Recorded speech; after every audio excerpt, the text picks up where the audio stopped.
Let resolution be your solution.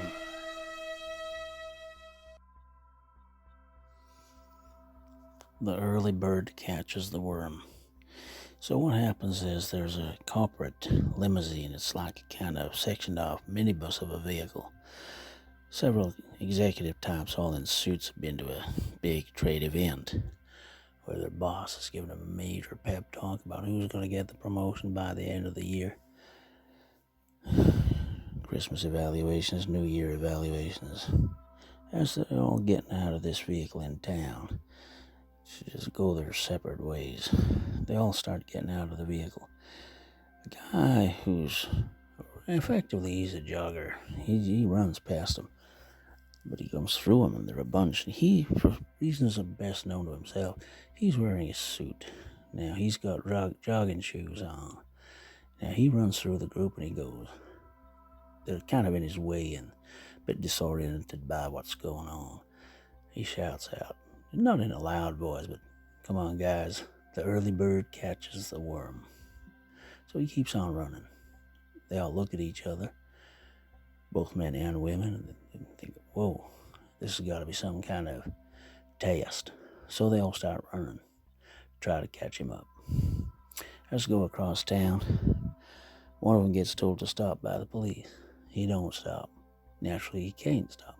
He gets tasered. Ends up having a heart attack.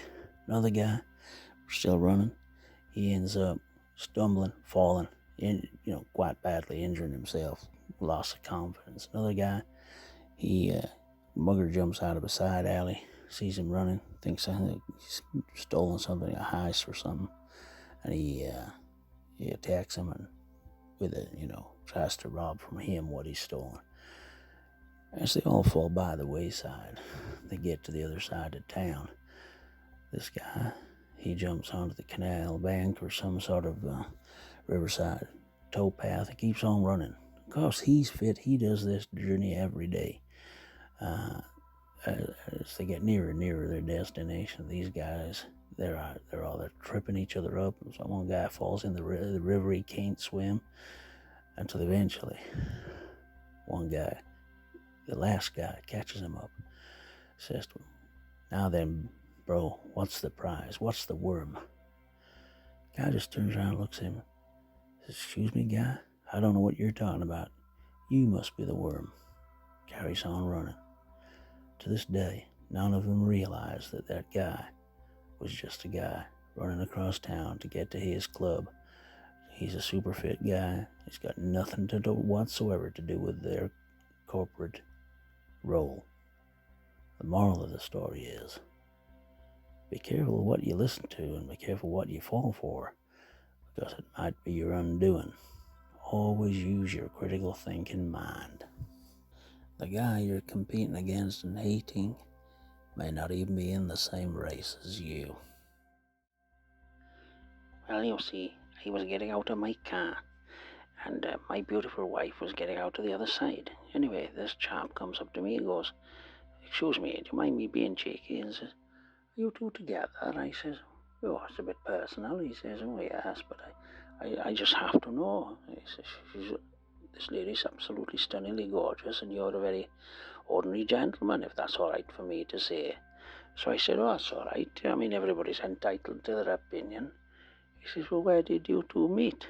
So I answered, I says, "We met at my mind control seminars. Would you like a ticket?" So quickly he says, "Oh, seriously?" I says, "Oh, absolutely." Anyway, I had an old raffle ticket in the car, and he says, "Give us 20 quid for this ticket, and goodness knows what might happen." Anyway, quick as a flash, he gets out his wallet and gives me 20 quid for the raffle ticket, Anyway, I sell him the raffle ticket, and, we had a free starter on him at the restaurant we were going to. It was a funny old afternoon, wasn't it?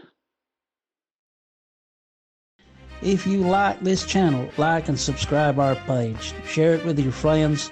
If you understand the underlying message here, which is about entertainment and fun, Keep smiling! then continue to stay with us. I look forward to interacting with you in the future.